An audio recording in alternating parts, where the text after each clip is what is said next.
corn. The celebrations at Tilby of George Bland's 21st birthday were conducted in accordance with the usage of English county families. There was a dance in marquees on the lawn for the tenants, and a dinner party and a ball for the gentry. Since I was not there, I only know from hearsay what happened when the birthday celebrations were over. Hello, not in bed yet? No. Well, I just came in to say good night. Beautiful night, too, isn't it? No, I've never seen the place looking lovelier. 7 generations from father to son. That's something, isn't it? Yes. You must have a talk about your future one of these days. Yes, I'd like to. You know, you're a lucky young devil. Not many young fellows your age are in a position to choose practically any career they want to. Your last year at Oxford, then the diplomatic corps, if you like, or the House of Commons, if you have a mind for politics. Of course, your mother would like to see you in the Grenadier Guards, I know. And your uncle would like you in the city with him. Well, as a matter of fact, Father, I've been thinking about this pretty carefully recently, and I've finally made up my mind what I want to be. Oh, what's that? A pianist. What? I want to play the piano. Well, of course, you can play the piano any time you like. I was talking about your career. That's what I meant. I want to be a professional pianist. Well, you know, I've loved it ever since I was a small boy. Oh, sometimes I've given it up when something new came along, but I always went back to it. And, you know, even at Oxford, I practiced sometimes all through the night. Now I know quite definitely that that's what I want to give my life to. George, I don't think I quite understand. I used to be fond of fishing when I was a boy. I didn't become a professional fisherman. I didn't give my life to it. Fishing and music aren't quite the same thing, Father. I mean, you know, music is an art. Well, fishing's an art, too, if it comes to that. How can you give your life to music? You can't play the piano all day. You'd drive everybody crazy. When you love music as much as I do, you have to give your life to it. Look, George, I shouldn't have brought up the subject of your future this time of night. We're both too tired to think sensibly. Let's talk about it in the morning, shall we? Well, I'm awfully glad you did bring it up, because I want to talk about it. I mean, being tired doesn't make any difference. No, not now. Some other time. Tomorrow. Night, old chap. Good night, Father.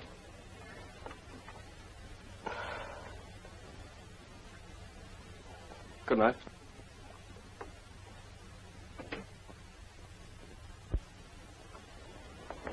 Thanks, Bill. He can't have meant it seriously. He must have been joking. No, he wasn't joking. He was dead serious. He wants to be a professional piano player. Do you mean he wants to play in cinemas? They don't have pianos in cinemas now, Uncle. The pictures talk. Where on earth does he want to play? I can't think what put the idea into his head. He's always enjoyed playing the piano ever since he was old enough to sit on a piano stool. But he's not good enough to earn a farthing yet. Of course you'll refuse to let him. I don't see how I can, really. After all, the boy's 21. He's his own master. Mind you, I confuse a lot of other things. Morning, everybody. Morning, George. Good morning. Sorry I'm late, Mother. Sleep well? Like a top, did you? Dreamt a lot of blue rockets chasing me. Too much champagne. George, Yes, Mother? your father's been telling us an extraordinary story about you wanting to be a professional pianist. I can only hope he was joking. No, Mother, I'm afraid he wasn't. I'm quite sincere about it. I don't want to go back to Oxford next term. I want to go to Paris to study there. Good heavens, you've got the chance of a cricket blue next year. Why, you might even play for the county. Yes, Uncle, I know. I'm sorry about that. I'm fond of cricket, but my career comes first. Look here, George. You're heir to a great estate. One day you'll succeed me here, with all the duties and responsibilities that our family have held in Tilby for generations. Thousands of youngsters of your age give their eyes to be in your position. Yet you sit there and talk about giving your life to the piano. I'm sorry, Father. But you see, if I wasn't terribly keen about music, I'd be very contented here. I love this house. I love the country. I love the people. But I'd never be happy. I couldn't be happy without music, honestly. I didn't expect you to take kindly to it. Music isn't exactly a strong point in our family. It's got nothing to do with it. I should feel just the same if you wanted to be an acrobat or a juggler or any other damn fool thing unworthy of your position. I'd like to leave for Paris next week. You wouldn't? And I'm to pay for this nonsense, I suppose? No, I don't expect you to pay for it. Why should you if you disapprove of it? How are you going to live?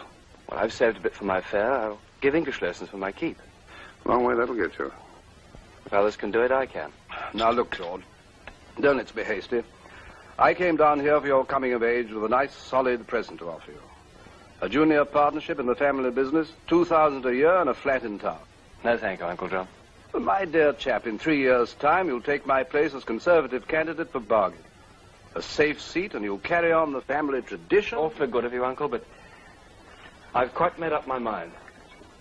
I want to be a pianist. No, Uncle. I think you went about that the wrong way. So it's my fault. I'm to blame.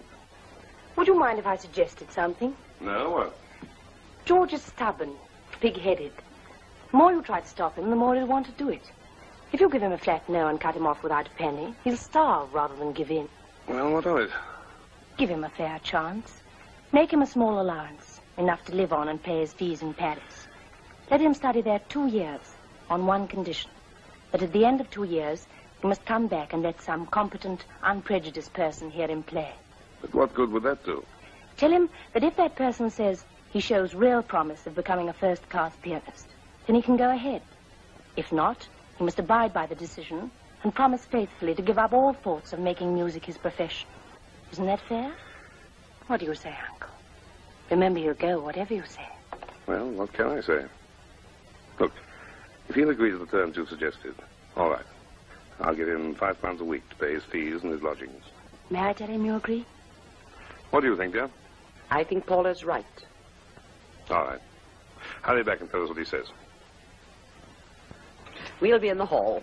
Come on, John. You've had quite enough. Come on, sweetie.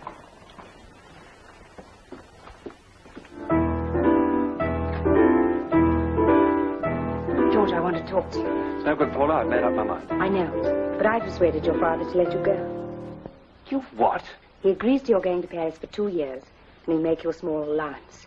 But at the end of that time, you've got to give it up, unless an expert says you've got a good chance of making a first-class pianist. What do you say? I say yes, of course. You're very sure of yourself? Well, I know I can do it. All right, I'll tell your father then. Paula, you've been absolutely wonderful. Thanks. Is that the best you can do? I'm sorry. Don't be silly. I know you're not in the mood. George, there's no room for anything else in your life, but music, is there? Well, at the moment, All right. You needn't answer that one. Paula, I'm terribly fond of you. I'm not fond of you. I happen to love you. But I'll probably get over it.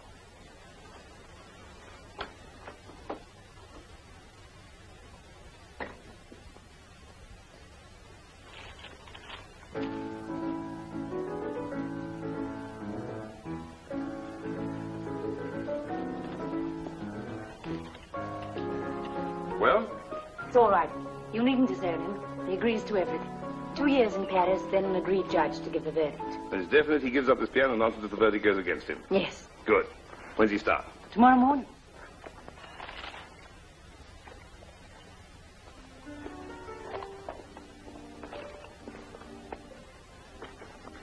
Dites-moi, est-ce que Monsieur Georges Blaine habite ici? Monsieur Georges Blaine? Au 3e, au fond du corridor, la porte en face. Merci.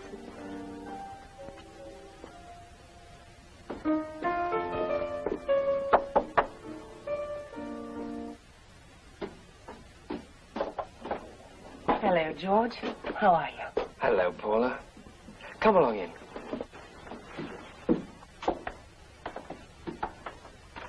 Well, this is it. Do you live alone here? Yes, I've got a woman who comes in twice a week to help me clear up. I get my own breakfast and lunch. Can you cook? No. Here you are. Sit down. Thank you. Now, I just have bread and cheese and beer for lunch. I dine out with a couple of fellows who live round here. What are you doing over here? There's another month, you know. I know. I haven't come to drag you back. I had to go to Rome, and I promised your mother I'd look you up on my way. How is she? How's everybody? All right. They miss you, naturally.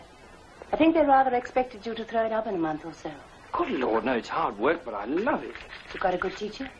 Yes, he's a bit hard to please, but he's good. Of course, the trouble is I only get sort of a couple of lessons a week, you see. The rest of it's all practice, 10 hours a day. Are you satisfied? I think so. Won't you play to me? Oh, you know, I'm a bit tired. I had rather a busy day today. Please. All right.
Sorry, that was no good.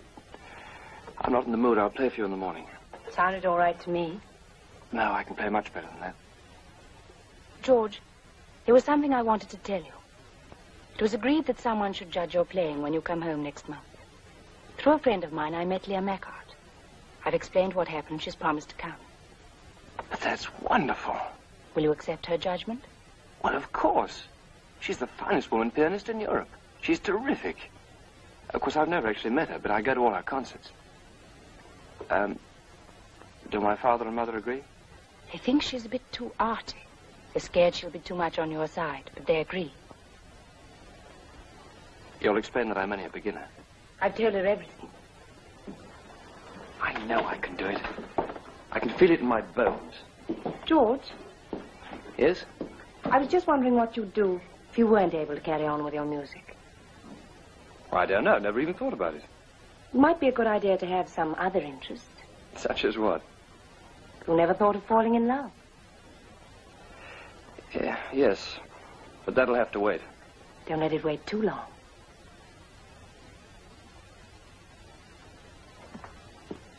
Hello. Paula, I'm so glad you've come. Is the great lady here yet? Not yet. George has driven to the station to meet her. I didn't want him to. Why not?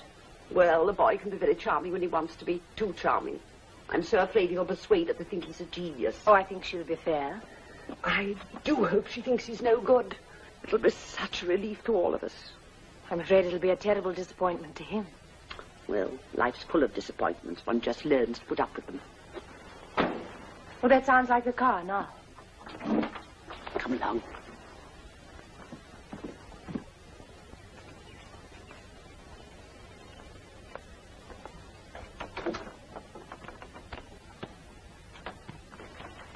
Oh, here's my mother now. Mother, this is Leah Markart. How do you do? How do you do? And Paula, you know. Yes, of course. And this is my father. How do you do? How do you do? It was good of you to come. I was glad to. I'm always glad to help those who wish to play. You must find this a little odd. Not at all. You see, it seemed the only fair way. I mean, if he's any good, we can't stand in his way.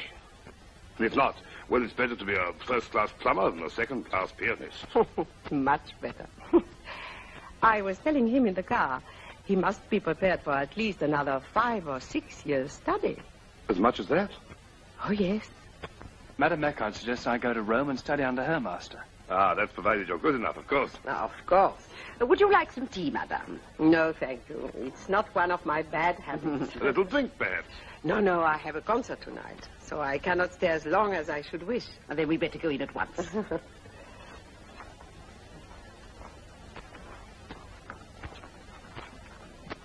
Where would you like to sit? May I sit here? Please do. Well, now, if we're all ready.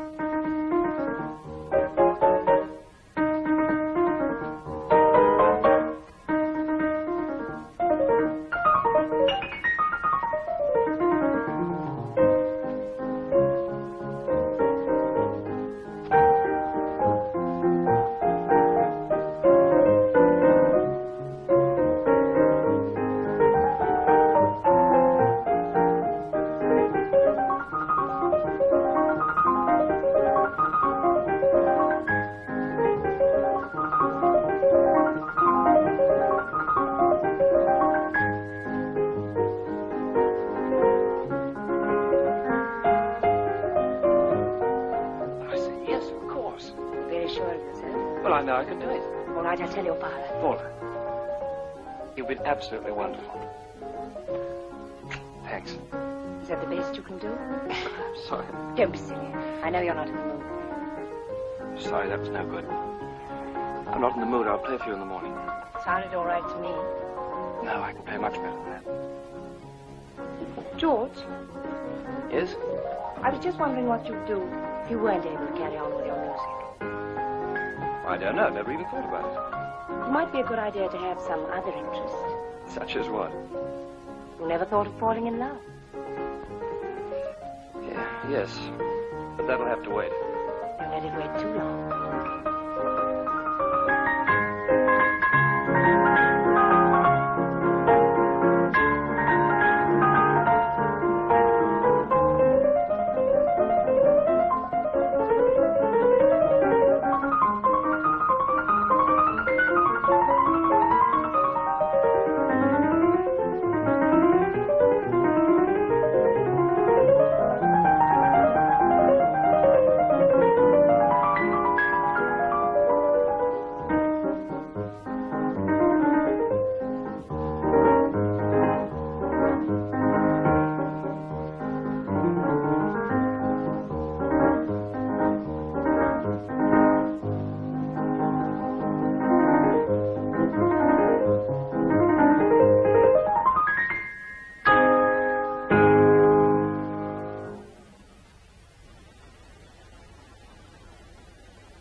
What exactly is it you wish me to tell you? Have I any chance of becoming, in time, a pianist of the first rank? Not in 1,000 years. Of course, I can see that you've worked very hard, and you have acquired technique and brilliance. But you lack the magic, the quality that is a combination of soul and fire, without which no artist can reach the heights. I'm sorry, but your playing is square. If I thought you had in you the makings of an artist, I shouldn't hesitate to beseech you to give up everything for art's sake. Art is the only thing that matters. In comparison with art, wealth, rank, power aren't worth that. But don't think your work has been wasted. It will always be a pleasure to play the piano, and it will enable you to appreciate great playing as no ordinary person can hope to do. I don't think that you can ever hope to be anything more than a very competent amateur. And I don't need to tell you that in art, the difference between the amateur and the professional is immeasurable. But don't take my opinion alone. After all, I'm not infallible. Ask someone else. That won't be necessary. I'm quite content to accept your verdict. It was very good of you to come down to judge me, especially while you're so busy. Would you do one more thing for me before you go? What is it? Would you play to me?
Thank you, madame. I'm afraid I must go now. That was a very great pleasure. Yes, indeed.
Come in. Hello. George. It's all right. Don't get any ideas into your head. I'm cleaning it. If I've got to become a country gentleman, I might as well get some practice in. The others have gone over to the cricket. Won't you come? No, I don't think I will, thanks. We shouldn't be indoors on a lovely day like this. No, I know. I'll go out for a stroll later on. Shall I wait and come with you? No, All right, darling. I know how you feel. George? Mm-hmm? You remember what we were saying in Paris about having some other interest? Yes. Don't let it wait too long. I won't.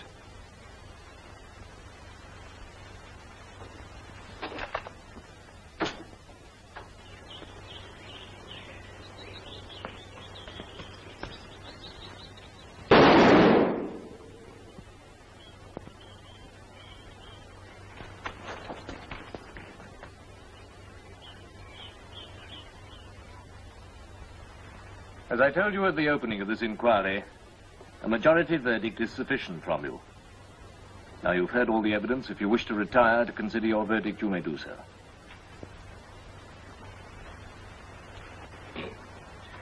There's been no need to retire, sir. We had a talk during the recess, and we're agreed. Unanimous. We're of the opinion, sir, that the young gentleman shot himself accidental. He must have been cleaning his gun, not knowing he'd left it loaded from the end of last season. As to that business about the music, sir, we don't attach much importance to that. A young gentleman of Master George's position, sir, would never go and shoot himself just because he couldn't play the piano good. Thank you.